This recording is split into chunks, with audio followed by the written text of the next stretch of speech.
Bismillahirrahmanirrahim. Assalamualaikum warahmatullahi wabarakatuh.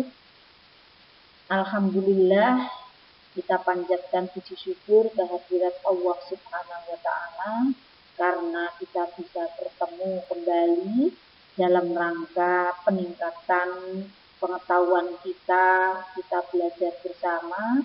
Dan saat ini Bu Rohmatin akan membahas materi yang ke-6 dengan judul dengan ilmu pengetahuan semua menjadi lebih indah. Anak-anakku dan hadirin yang berbahagia, mari kita ikuti bersama uraian tentang materi tersebut. Dasar tentang kita disuruh mempelajari ilmu pengetahuan ini ada pada surat Ar-Rahman, surat ke-55 ayat 33. A'udzu billahi minasyaitonir rajim. Bismillahirrahmanirrahim. Ya ma'syaral jinni wal insi in istata'tum an tanfudu min aqtaris samawati wal ardi fanfudu la tanfuduna illa bisultan,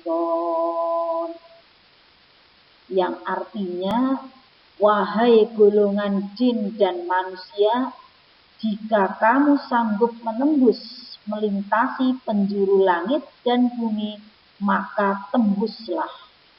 Kamu tidak akan mampu menembusnya kecuali dengan kekuatan dari Allah Subhanahu wa Ta'ala.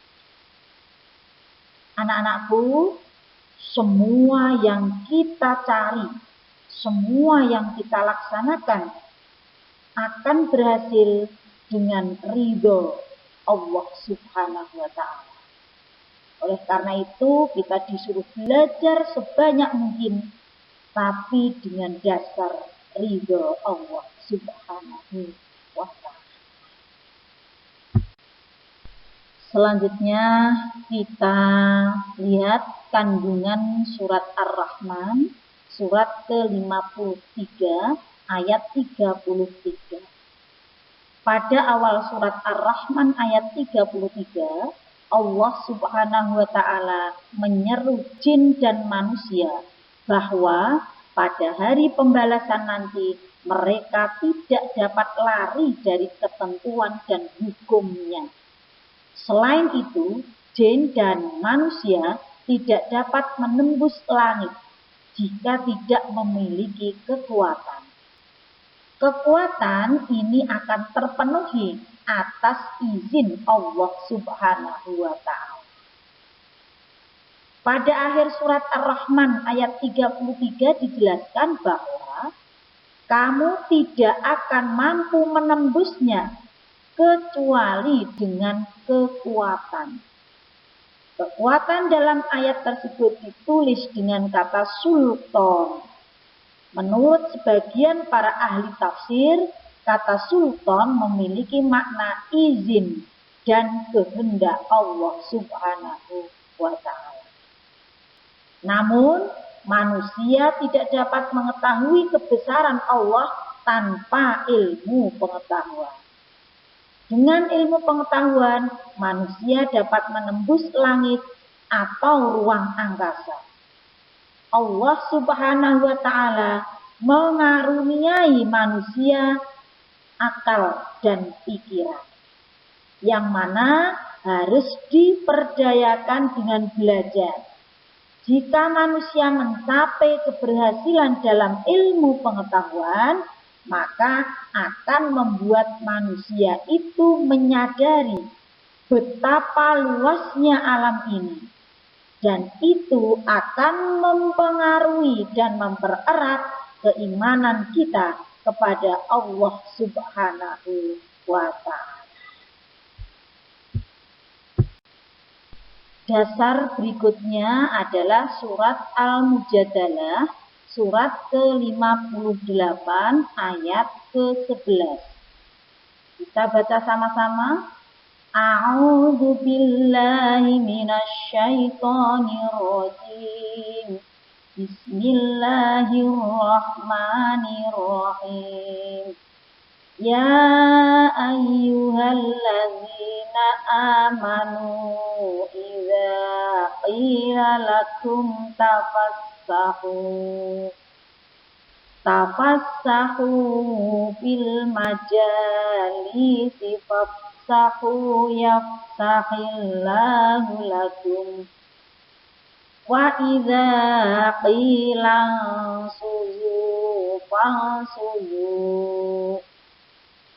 fansuzu yarfa'illahu alladzina amanu minkum walladzina utul ilma darajat wallahu bima ta'maluna khabir. Yang artinya, wahai orang-orang yang beriman, apabila dikatakan kepadamu, berilah kelapangan di dalam majelis-majelis, maka lapangkanlah. Niscaya Allah akan memberi kelapangan untukmu.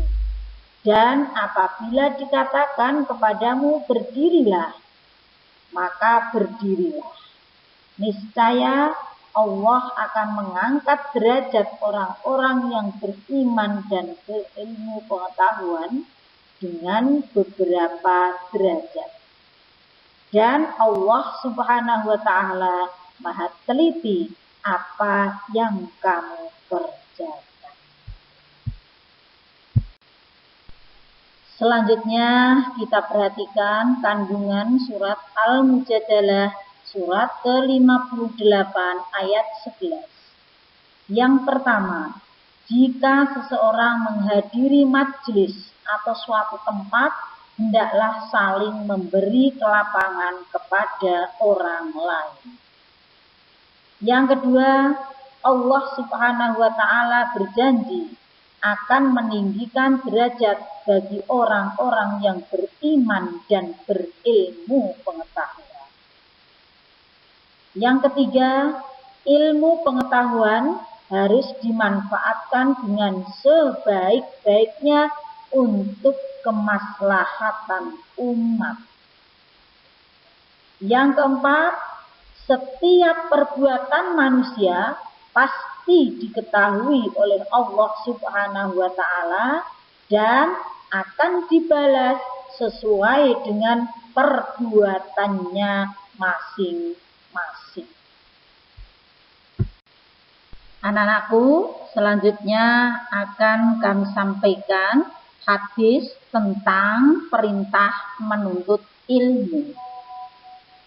Hadis ini diriwayatkan oleh Tirmidzi yang berbunyi, man aradad dunya fa'alaihi bil ilmi wa man aradal akhirata fa'alaihi bil ilmi wa man aradahuma fa'alaihi bil ilmi. Yang artinya, barang siapa yang menghendaki kehidupan dunia, maka wajib baginya memiliki ilmu. Dan barang siapa yang menghendaki kehidupan akhirat, maka wajib baginya memiliki ilmu pula. Dan barang siapa menghendaki keduanya kebahagiaan, baik di dunia maupun di akhirat, maka wajib baginya memiliki ilmu. Oleh karena itu anak-anakku, ilmu sangat penting di dalam kehidupan kita. Untuk mencapai kebahagiaan baik di dunia maupun di akhirat, maka dibutuhkan ilmu. Oleh karena itu, kamu menghimbau kepada anak-anakku semangat dalam menuntut ilmu, karena akan membawa kebahagiaan kita baik di dunia maupun di akhirat kelak. Selanjutnya, mari kita perhatikan sikap perilaku dalam penghayatan surat Ar-Rahman, surat ke-53, ayat 33. Yang pertama, senang membaca buku pengetahuan sebagai bukti kecintaan terhadap ilmu pengetahuan. Yang kedua, selalu ingin mencari tahu tentang ilmu, baik ilmu yang berhubungan dengan keduniawian atau ilmu yang berhubungan dengan akhirat. Yang ketiga, meyakini bahwa alam semesta ini diciptakan oleh Allah Subhanahu wa Ta'ala untuk manusia. Yang keempat, rendah hati atas kesuksesan yang diraihnya dan tidak merasa sombong, juga tidak merasa rendah diri jika mengalami suatu kegagalan. Karena kita ingat anak-anakku, kegagalan adalah kesuksesan yang tertunda. Berikutnya, sikap perilaku penghayatan terhadap surat Al-Mujadalah, surat ke-58 ayat ke-11. Yang pertama, memiliki rasa ingin tahu yang tinggi. Yang kedua, bersikap sopan saat belajar dan selalu menghargai dan menghormati guru. Yang ketiga, senang mendatangi guru untuk meminta penjelasan tentang ilmu pengetahuan. Yang keempat, selalu menyeimbangkan ilmu pengetahuan dengan kepercayaan atau keyakinan terhadap kekuasaan Allah Subhanahu wa Ta'ala. Untuk berikutnya anak-anakku, kita akan belajar tentang ilmu tajwid. Ilmu tajwid adalah ilmu cara membaca Al-Quran yang benar. Saat ini kita akan membahas tentang bacaan Al-Qamariyah dan Al-Samsiyah. Hukum bacaan Al itu ada dua. Yang pertama Al-Qamariyah, yang kedua As-Samsiyah. Perhatikan Al-Qamariyahnya anak-anakku. Di sebelah kanan, hurufnya ada 14. Alif, Ba, Ghain, Ha, Jim, Kaf, Wawu, Kha, Fa, Ain, Qaf, Ya, Mim, dan Ta. Cara membaca Al-Qamariyah, bunyi lamnya atau bunyi lam sukunnya harus tetap dibunyikan dengan suara jelas. Jadi Al-Qamariyah, alif lamnya dibaca jelas. Sedangkan yang kedua As-Samsiyah, yang sebelah kiri bisa dilihat. Hurufnya ada 14 juga. Dzab, Za, Shin, Lam, Ta, Sa, Shod, Ra, Ta, Zod, Zal, Nun, Dal, Sin. Cara membacanya, memasukkan bunyi huruf lam sukun ke dalam huruf di depannya, sehingga bunyi lam sukun tidak dibaca karena dianggap tidak ada. Setelah ini kita akan melihat contohnya masing-masing. Bagi anak-anakku yang belum bisa membaca Al-Quran, mohon untuk belajar membaca. Karena syarat belajar ilmu tajwid harus bisa baca Al-Quran. Sudah Bu Rahmatin sampaikan manfaat membaca Al-Quran pada kegiatan Jumat pagi, kegiatan Jumat religi. Bisa dibuka di YouTube-nya. Apa manfaat membaca Al-Quran pada YouTube Jumat religi? Agar anak-anakku bisa membuka kembali tentang manfaat membaca Al-Quran. Sekarang perhatikan contoh bacaan Al-Qamariyah. Pada baris pertama, Rahmatin baca wal argo. Wal, nah itu jelas bacaannya. Alnya, al sukunnya dibaca jelas. Wal argo. Contoh yang kedua bawahnya minal mu'minina. Minal. Nah, di depannya itu ada al sukun. Itu dibaca jelas alnya atau lamnya. Sehingga berbunyi minal mu'minina. Contoh yang ketiga wal insi. Wal itu ada alif lam sukun atau al sukun, maka dibaca jelas wal insi. Kemudian contoh yang keempat fil majalisi. Fil depannya ada lam sukun, dibaca jelas fil majalisi. Itulah contoh Al-Qamariyah. Alnya terbaca jelas.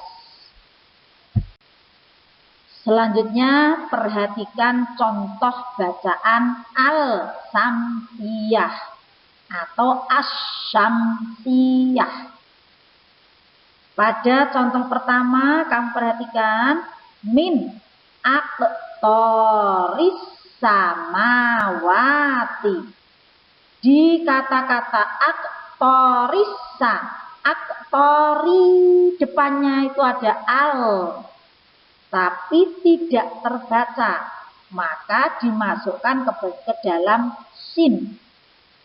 Aktoris samawati, bukan aktoril samawati salah, tapi aktoris samawati. Ada alif lamnya atau alnya, tapi tidak terbaca jelas, seakan-akan alnya tidak ada. Contoh yang kedua, wan najmu. Yang tengah kecil itu, wan najmu. Wa, di depan wa itu ada alif lam, tapi tidak terbaca. Langsung dimasukkan pada nun takdidnya, sehingga dibaca wan najmu, seakan-akan alnya tidak ada. Kemudian contoh yang ketiga, kamu perhatikan listibahatis sholati. Listibahati depannya ada alif lam, itu tidak dibaca, langsung dimasukkan pada shod fathah so, sehingga dibaca listibahatis sholati. Ada alif lam tapi tidak terbaca jelas. Itulah bacaan Al-Samsiyah. Ada alif lam sukunnya tapi tidak terbaca jelas, seakan-akan tidak ada.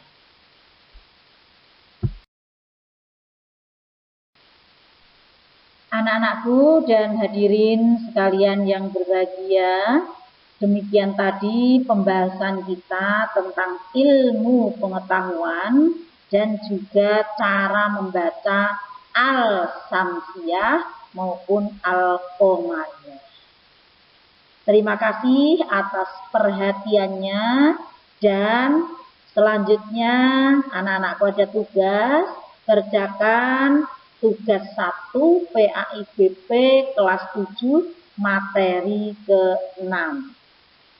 Tolong jangan ada yang tidak mengerjakan, agar kalian bisa belajar dengan soal yang Bu Rahmatin berikan. Ada kurang dan lebihnya di dalam menyampaikan, Bu Rahmatin mohon maaf yang sebesar-besarnya. Andai kata ada yang mau bertanya, bisa lewat WA Bu Rahmatin. Silahkan mengirimkan WA, insya Allah akan kami jawab bila kami mampu menjawabnya. Bila kami belum mampu menjawabnya, kami akan tanyakan kepada yang lebih bisa atau kepada ahlinya. Bu Rahmatin tutup. Assalamualaikum warahmatullahi wabarakatuh.